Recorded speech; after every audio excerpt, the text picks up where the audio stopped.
경제의 버팀목이라고까지 불리우는 OFW 들어보셨나요?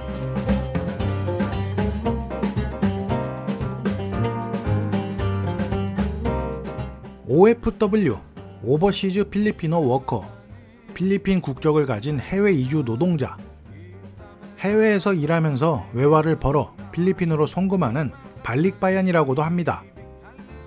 1990년대부터 정식적으로 쓰이기 시작했고 지금은 정부에서 집계와 관리를 하며 OFW ID 카드도 발급이 되고요. 심지어 필리핀 공항에는 OFW 전용 출입구도 따로 있을 정도인데요. 제가 필리핀 경제에 버팀목이란 표현을 썼는데요. 현실적으로도 필리핀 국내 총생산 GDP의 10%를 차지할 정도의 송금액을 해외에서 필리핀으로 연간 약 300억 달러를 보낸다고 하기 때문입니다. 이들이 송금하는 돈은 고스란히 필리핀 내부에서 소비로 쏟아붓고 있어서 내수 경기를 활성화시키고 이들이 필리핀으로 보내는 막대한 양의 달러 유입은 필리핀 외환 보유고 유지와 재정 안정성에까지 기여하고 페소 가치 하락을 막는 역할로도 본다고 할 정도거든요. 인구 1억 명이 넘는 나라 필리핀, 전체 인구의 10%로 약 1000만 명으로 추산된다고 하는 OFW. 필리핀 사람들의 해외 이주 노동의 시작은 1900년대부터 하와이로 일을 하러 간 농업 관련 종사자들이 시작이었다고 하는데요. 그 후 미국 본토로 진출하고 세계 2차 대전 때에는 미국 시민권을 얻으려고 미군에 입대 후 참전.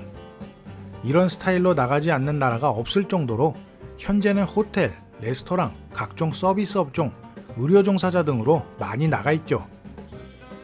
OFW의 대표격인 필리핀 가사도우미의 처참한 현실을 영상으로도 만들기도 했었는데요.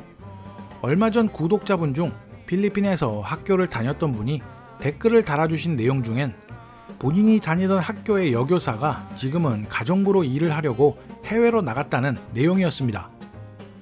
교사에서 가정부로 우리의 시선으론 쉽게 이해가 가진 않지만 필리핀에선 흔하게 볼 수 있는 일이죠. 미국 식민지 시절 미국의 필리핀 통치 정책의 중심 매개체로 미국식 공교육을 시행했던 게 개인적인 생각으론 필리핀 사람들에겐 신의 한 수였을 수도 있다고 생각합니다. 영어만 할 줄 안다고 취업을 할 수 있는 건 아니지만 기본적인 영어를 할 수 있다 보니 아마도 전 세계 어디서든 무얼 하든 일단 머리 밀고 들어갈 수 있는 확률이 높아지는 건 사실이죠. 필리핀 해외 노동자 5명 중 2명은 저임금 단순 노무종사이고 한국에선 유독 가사도우미와 공장 노동자로 많이 알려져 있지만 필리핀은 세계 최고의 간호사 수출 국가로도 유명합니다. 그래서 필리핀 전역에는 학점을 이수하고 간호사 자격을 얻으면 간호사로서 해외로 나갈 수 있는 전문 학교를 운영 중인 곳이 많습니다. 홍보도 많이 하고 있고요. 오래전부터 필리핀 자국 내 간호사, 의사 같은 의료 종사자들의 해외 유출은 필리핀 보건의료 문제를 초래하고 있다고 하는데요.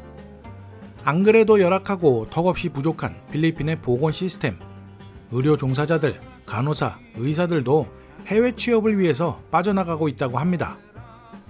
다들 아시겠지만 필리핀 사람들은 시위나 집회 이런 거 잘 안 합니다. 그런데 코로나가 한창일 당시 필리핀에서 이례적으로 간호사 등 의료 종사자들이 처우 개선을 위해서 시위를 했었는데요. 밀린 수당과 낮은 임금 그리고 열악한 근무 조건에서 버티질 못해서 40%의 퇴직률을 보여준 사태는 결국 그 해에만 7,000명의 의료 종사자가 미국과 영국 등 해외 병원으로 이직했다고도 합니다. 간호학교 졸업생들도 필리핀의 대형 종합병원조차도 거들떠보지 않고 졸업과 동시에 해외로 떠날 기회를 찾고 있는 경우가 많다고 하고요. 제 생각에는 당연해 보이긴 합니다. 일단 필리핀 병원의 간호사 평균 월급은 46만원, 대략 2만 페소 언저리. 필리핀 의사의 평균 월급이 약 160만원, 대략 6만 6천 페소 언저리. 하지만 미국을 예를 들면 분야에 따라 물론 다르겠지만 간호사 평균 급여 최소 5,000불 이상은 벌 수 있으니 필리핀 의사들도 해외 간호사로 재취업을 하려고 공부하는 사람들도 많다고 하는 우픈 소식도 있었습니다. OFW 중 단순노무 종사자가 40% 정도를 차지하지만 사무직, 기술직 등 관련 종사자도 20% 이상으로 집계된다고 하는데요. 여성이 56%, 남성은 44%, 취업국가 1위는 사우디아라비아 22.4%, 2위는 아랍에미레이트, 3위는 미국, 4위는 유럽이고요. 동아시아 국가는 3.7%로 아마도 한국보단 일본의 엔터테인먼트 업계에 종사하는 친구들이 많은 비중을 차지할 것 같은데요. 결론은 아랍 쪽엔 가사 도우미로, 북미와 유럽엔 의료 종사자로 많이 나가는 거죠. 필리핀 선원들도 유명합니다. 해외 취업 노동자들 중에서도 전체 송금액의 25%를 차지할 만큼 선원들의 소득이 월등히 높다고 하는데요. 필리핀 선장의 경우 한 달 급여가 평균 5,000불 이상, 10,000불 이상 받는 선장들도 많다고 하고요. 급여로만 본다면 확실하게 필리핀에선 중산층 이상인데 현실에선 중산층의 삶을 살지 못하는 경우가 있기도 한데요. 아마도 직책이 낮은 선원으로 시작해서 경력을 쌓고 고소득을 받는 선장까지 진급을 하겠지만 생활 환경은 대대손손 내려온 서민의식이 자리 잡고 있기 때문이라고 생각합니다. 자신의 소득을 가족, 친척, 이웃들을 도와주는 데 쓰는 것은 그들에게는 너무 당연하고 자연스럽다고 생각하는 경우가 많거든요. 반면에 제 지인의 경우 와이프가 미국에서 시민권을 따고 현직 간호사라고 하는데 주변에선 결혼 잘했다고 수입이 많아서 좋겠다는 소리도 듣고 이 자식은 와이프가 보내주는 생활비로 좋은 차와 좋은 콘도에서 중산층의 아주 여유로운 삶을 살고 있거든요. 아마도 필리핀에 여행 와서 보시는 많은 사람들 중엔 제 필리핀 지인 같은 사람들이 많을 겁니다. 발릭바얀 가구당 평균 송금액이 5만 페소, 120만 원 정도이고 8가구 중 1가구는 발릭바얀 가구니깐요. 재밌는 건 발릭바얀 박스라는 것도 존재합니다.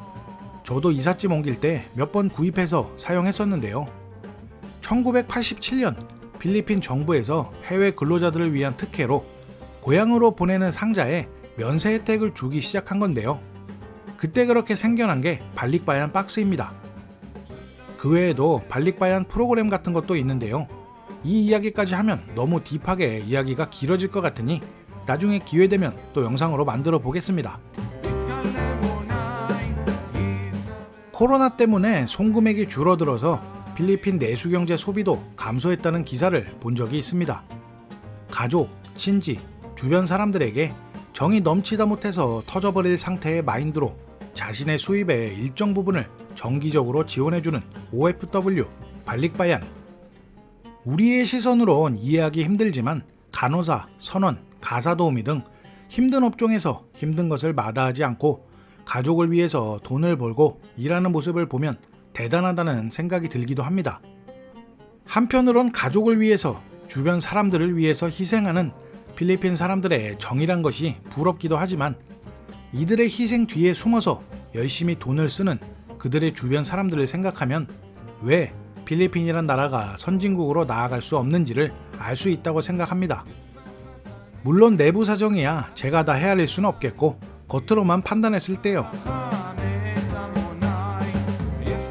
오늘은 필리핀만의 특이한 문화 OFW에 대해서 알아봤습니다.